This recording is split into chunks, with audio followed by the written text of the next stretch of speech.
Hi students, welcome back to Pearls Excel. In this video, we'll be exploring an interesting experiment from physical chemistry, where the aim is to determine the amount of halides present in a mixture using potentiometric analysis. To perform this experiment, we require following glasswares: beaker, pipette, burette, measuring cylinder, glass rod, standard measuring flask, etc. And chemicals which are required is silver nitrate, KCl, KBr, key and distilled water. So let's start the experiment. Firstly, we prepare unknown sample solution by pipette out each halide mixture approximately 4.0 milliliters.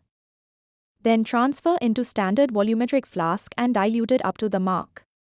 Here is our unknown sample solution is ready. Pipette out 25 milliliters of the given mixture solution in a 100 milliliters beaker. Insert a clean silver electrode in this beaker and connect to the positive terminal of the potentiometer. Take saturated potassium nitrate solution in a 100 ml beaker, place a calomel electrode in this solution and connect it to the negative terminal of the potentiometer. Insert the ammonium nitrate agar bridge connecting the two beakers. After this, now fill the burette with silver nitrate. And add 1 milliliter of this silver nitrate solution at a time from the burette to a halide mixture. Stir the solution vigorously and note down the EMF of the solution. Repeat the experiment by adding 1 milliliter of HENO3 solution and note down the second reading is -0.197. Further reading is -0.195 for 12.0 milliliters of solution. And you can see the changes in the mixture. White precipitate is formed.